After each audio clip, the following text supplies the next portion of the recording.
Hi there, and welcome to my YouTube channel. I am indeed a Funky Bird, and I'm going to be here with your Tuesday tier list for Alpha League. So, before we get into the new tier list, I do want to go over last week's tier list.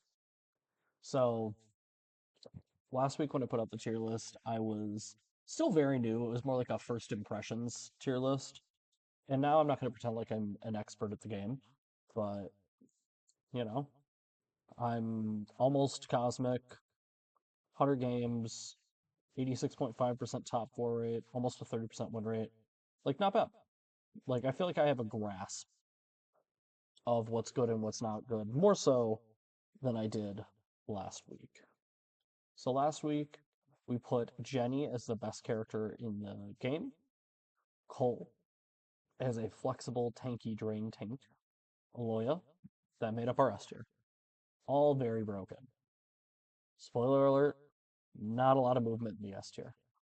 Big movement throughout the rest of the list, though. Asuka, I had rated way too high. Um, I think I just run into a couple of like really good players who were like testing Asuka setups, and I don't know. I haven't really seen it do much since. Um, it isn't as much of a drain tank mage as I expected. That's kind of what I thought the idea was behind the character. But it doesn't seem to work as well as I would like it to. Merlina. Merlina's also going to be moving down a little bit, as we will see in a second. Pretty good. James, Sylvie, Emerald, not a ton of movement for them. Next, we'll get into our B tier. Kind of speed this up. Um, Malkite, Kay, Helsing, Alicia, and Yukimura. I would say out of these, the two that I like pretty drastically underrated were Yukimura and Helsing. I think they're both very strong, and that will reflect in this week's tier list. And then C and D tier characters, you can see them. There are reasons that I put them there. Um, but I'll just leave this up for another couple seconds so y'all can kind of look at my silly end of my last week's video where I kind of typed out what I think the tier list is. And now we are going to go over the updated tier list. So, let me pull that shit over here. And a lot more text this time. So now we'll go into character by character. Aloya. Um, Aloya takes back his crown. I drastically overrated how much the nerfs did to him. He's just ridiculous. Um, you'll see here I say he's ridiculously broken, obviously, and he's a mech merchant. What do I mean by that? I'm going to talk about some characters later on in this tier list where I'm like, they have so many great setups, they can play with mech. Boy, everybody can play with mech. Mech might be the best tree in the game. Mech's broken. Click it on everything. I saw somebody play a mech Malkite the other day, and it went great. They killed it. So I think mech is way too good, and with mech being too good, the extra drone that you can get as early as level 5 is just too much. I've had a lot of games where it's just like the game plays itself. I just played a game off stream where I got first, and I didn't even get it on level 5. I got it on level 10. Um, the way he interacts with drones, plus the power of drones, just makes him by far the best character in the game. You could even argue that he should be S plus tier in his own tier. He has regular Exodia setups. Sometimes the game just plays itself, and people can't keep up. It's not that you can never beat an Aloya. It's not that there's not a fail rate on Aloya, but the fail rate is so low, and you have to put in so much work to beat him that it's very difficult. Next, we're gonna talk about Jenny. So you'll see a lot of discourse on the Discord that Jenny can be countered. Listen, listen. I agree. You can counter Jenny. Jenny's not an insta win, for sure. But when people are like, "Oh, Jenny is easily countered," I don't know what fucking games you're playing in, and I don't know what Jennies you're playing against, but a human being with a fully functioning any quadrant of their brain can set up some pretty nasty Jennies. Something I should type in here is that she's kind of a fast healing merchant. I will say that fast healing is really what kind of sets all of this up. If you get fast healing on 5, a lot of times the tempo swing is enough for you to just top 2 without putting in an effort for the rest of the game and just kind of clicking without looking. But she has insane healing in DPS. A lot of times she just stays topped off, so you can't really out tank her because she's always going to be at full health, so you don't have the overtime win condition. And sometimes she just kills you. Sometimes she just kills you straight up. She heals so much, triggers all those like healing damage procs. Um, Scales insanely well with like the Frost and Crystal Blade setup. There are a lot of like little Exodia setups where it's very hard to kill her. One that I saw the other day was Jenny with shield heal, and just all those procs right as you're hitting 0 HP, and it's like, fuck, you're doomed, buddy.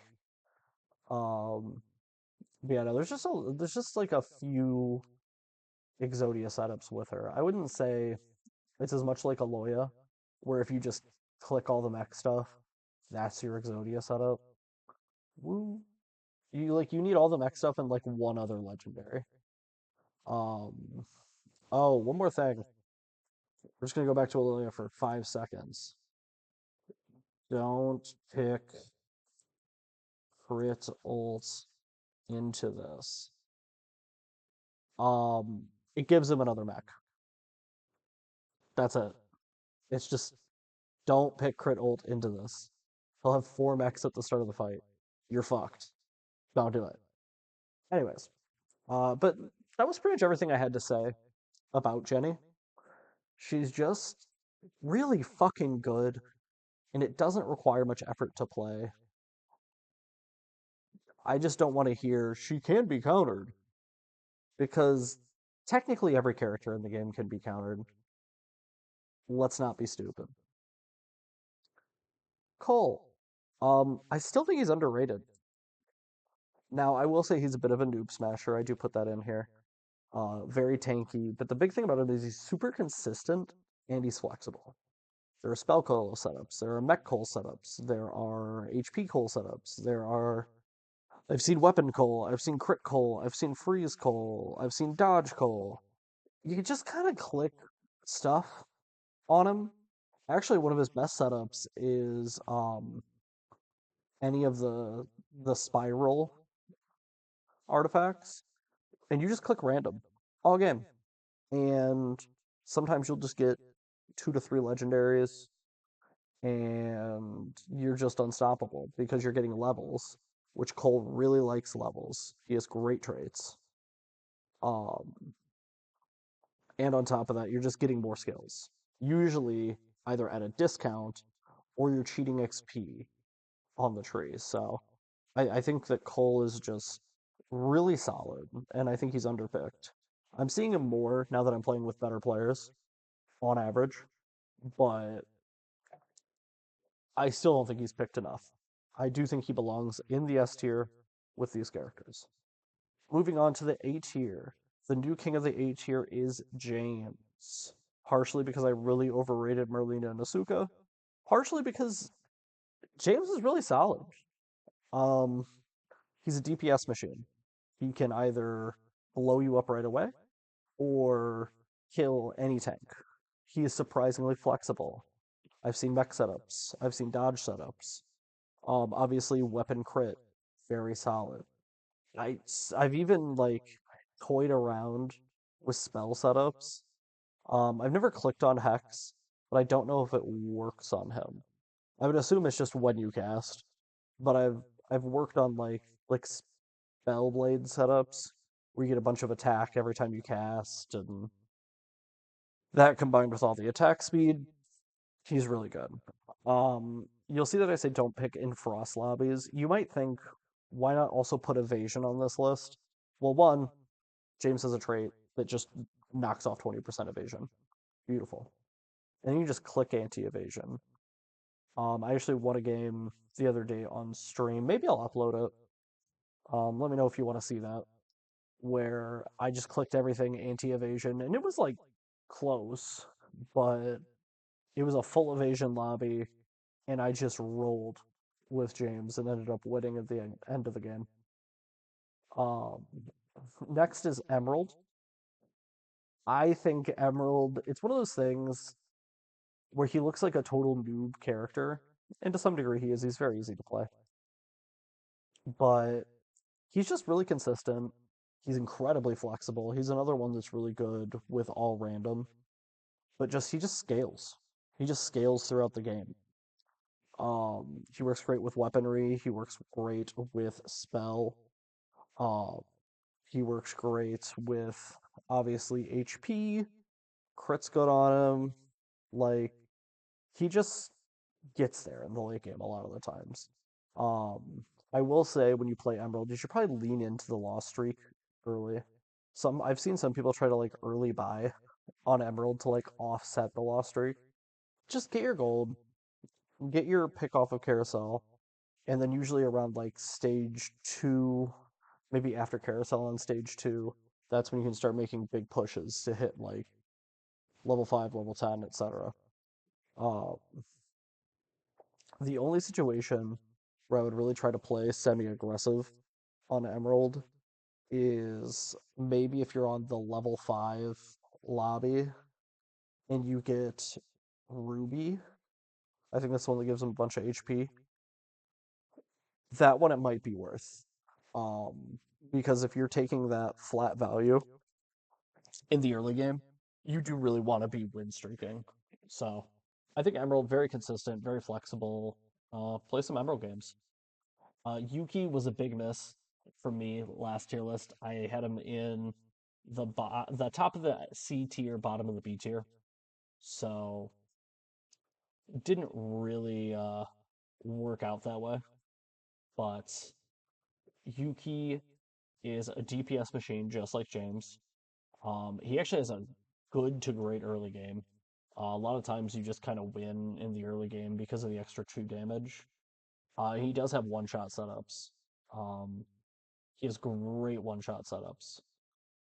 I've seen it built with like just like attack and crits, and you're killing people in less than a second.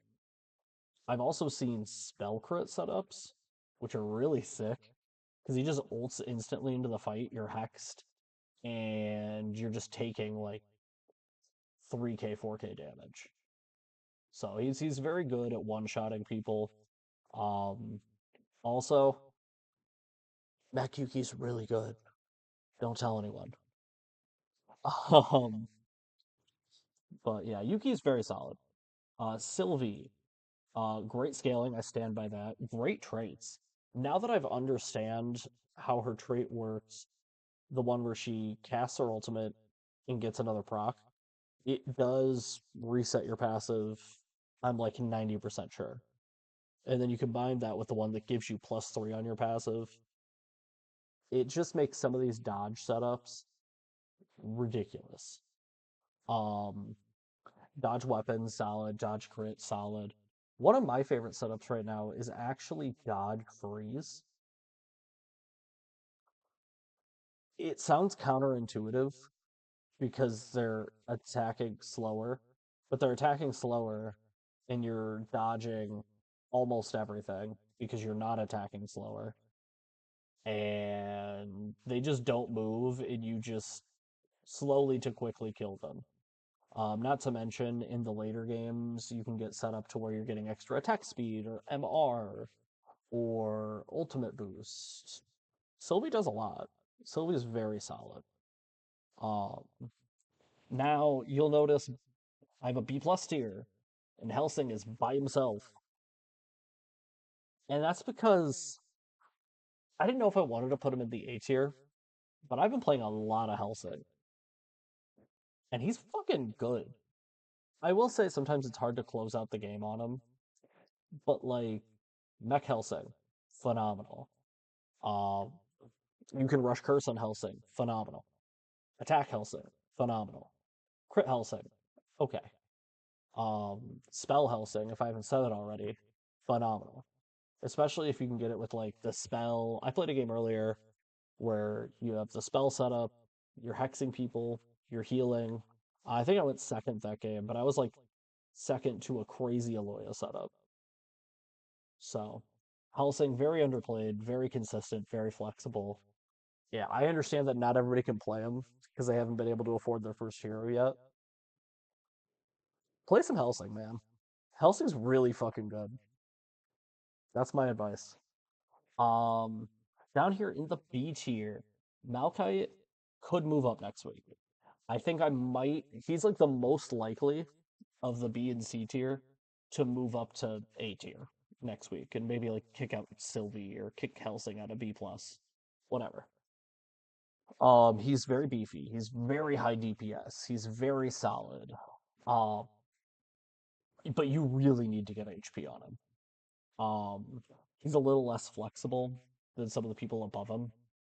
Um, but he has a couple different setups. I've seen the one where you go like all the attack speed traits. I've seen the ones where you just focus on being incredibly beefy and incredibly huge.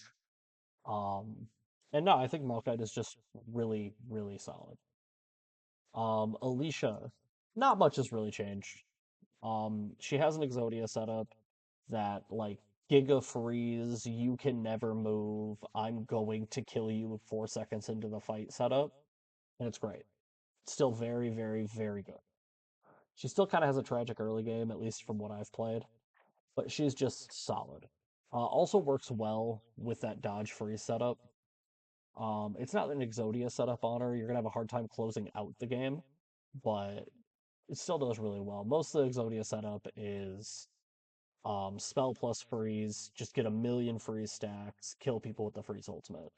It's really not that complicated. Now we're gonna get into the mages. I'll give them both kind of a brief conversation. Merlina is very reliant on permahex. Um, is okay if you set her up with like Mechalina. I've seen Attack Merlina. I've seen Frost Merlina, and they're all fine. They're fine. She does okay. Um, her traits feel mid to me. Not bad, just not as game breaking as getting an extra drone, as getting fast healing, as getting 100 health every time you fucking cast, getting people into negative armor and making sure they can't dodge. She just doesn't have anything that's that game warping, in my opinion. Um, but yeah, permahex is still pretty much the only way that you can win games on Merlina. Um, Still does big damage though. So I'll play more Merlina probably this week, and who knows? Maybe my opinion will change. I had her way higher before, but I have been less impressed every time I see her Merlina. Um, Asuka, like this character is definitionally mid. I very much overrated her in the last tier list video. She's not nearly as annoying as I thought. She's not as drain tanky as I thought. She kind of just wants to permahex, which is the mage thing right now, and that's what mages do, and that's cool, I guess. It's fine. She's fine. It's fine. Moving on to Brynhild. Um, a little bit better than I thought. I'm seeing more Brynhild succeed, which is nice. I thought Brynhild was just absolutely tragic doo-doo dog shit, but I was probably playing with very new players that didn't know how to play her. I still can't go all the way up to A tier. Um, and I still don't quite have the guts to put her above Merlina and Asuka, but incredibly solid, incredibly tanky, underrated DPS. Brynhild is very good at running over games early. Um, but doesn't have phenomenal late game, you're not going to kill me Exodia setups. Like Brynhild into Jenny, woof. Brynhild into Aloya, woof. Cole setup, woof. James setup, you're dead. So that's the idea. Doesn't really counter anything above it. K counters everything above it if you hit. If you hit. So K has the one shot build, in my opinion. Like, Yuki has one shot setups, but he's not actually one shotting everything all the time. If you get the full spell, full shield, and magic damage crit on K, everything's dead. Everything's dead literally as the fight begins. The fight begins, you hear, holy shit. That's it. But it's very inconsistent. You have to hit a very specific build. I've seen a few other builds perform. I've lost to a mech K. I've lost to an attack K. But a lot of times those people had like 3 legendaries, 4 legendaries, they're level 20, very high roll. But let me tell you, you get that one shot build, the game's over. Once you hit, the game is over. Like, you're just dealing 7,000 damage, and then that could crit. Okay. Okay. So, that's K. C tier, I'll go through it pretty quickly. Wukong, not terrible. He's not completely doo-doo dog shit. He has very good damage. He does fall off late game. He's okay. You can roll a lobby with Wukong, but the thing with Wukong is you hit a certain point in the game where you lose to a character and you're like, oh, there's nothing I can do from here. Fuck. And it doesn't always feel that way on the characters above. Like, even something like Merlina, you could be like, oh, well, my perma hex isn't fully set up yet. Give me a minute. We'll be fine. Alicia, you might be like, I only have 2 stacks of preemptive frost. Once I get the third one, they're gonna die in 4 seconds. Wukong, it doesn't always feel that way.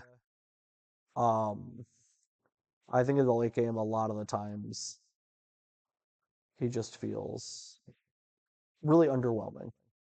Moriarty, he's still mid. He's very fun. Everybody loves Moriarty. I think he actually performed pretty well in the last tournament, but ugh, he's just overpicks. He's like almost good enough. What happens is, in my opinion, people win like they'll win like 13 straight rounds to begin the game because Moriarty has a really good early game. And then they'll go like second, winning like one fight every 3 to 4 rounds. And they'll be like, "Oh man, I just ran into the Giga setup. Like, man, Wukong's broken." And it's like, no, Moriarty is just kind of bad. He's just kind of bad. But I will say, let's say you're in one of those evasion lobbies, and everybody loves to pick Sylvie, and for some reason I see a lot of Jacqueline. He's great into that. Good luck dodging my fucking poison damage, dumbass. So, if you think you're in a lobby where people are really going to be going into evasion, it's pretty good. It's really solid. Um, and then the D tier with like a little question mark. I'm like, should it be D plus? Should it be D minus? Should it be F? Is Jacqueline. Oh, I don't know what I was smoking on my last tier list. If you look at it, I think I even say not that impressive. I've never been impressed with it. And boy, is that true. But on top of never being impressed with it, I think it's actively bad. So, not a ton to talk about on Jacqueline, but like, what the fuck does this character do? It doesn't do enough damage. Even with good evasion setups, it's like, sure, whatever. I just uh, tell me in the comments if you think Jacqueline's good. Tell me in the comments, please. Um, my picks for the week of things that I think could move up or down depending on how the week goes and what we see in the tournament, what I see on ladder, what I see in the Discord. I think most likely candidate to move up is Malkite or Brynhild. Um, maybe even Helsing. Most likely candidates to move down are probably like Sylvie and maybe Emerald. I could see Emerald moving down. Um, I still think he's incredibly solid, but it might be like a Melkite Emerald flip. Like I might just have this completely wrong. Um, Let me know what you think of the tier list. Give me your criticisms, why you think that Jacqueline is actually Giga S plus tier, and why Jenny can be easily countered by Crit Brynhild. Can't wait to hear it. Um, but seriously, leave your feedback in the comments. And just a quick announcement to end the video. My goal is to start uploading 2 to 3 videos a week. So, one tier list, which will probably be every Tuesday, give or take. Um, and one gameplay video. The third thing is a secret idea that you guys won't know about until the first one's uploaded. But it's something I'm working on, and I'm very excited for it. Yeah. If there's anything you want to see, if you have any comments, leave them down below. Thank you for watching, especially to this last incoherent ramble. Have a good one, and I'll see you later.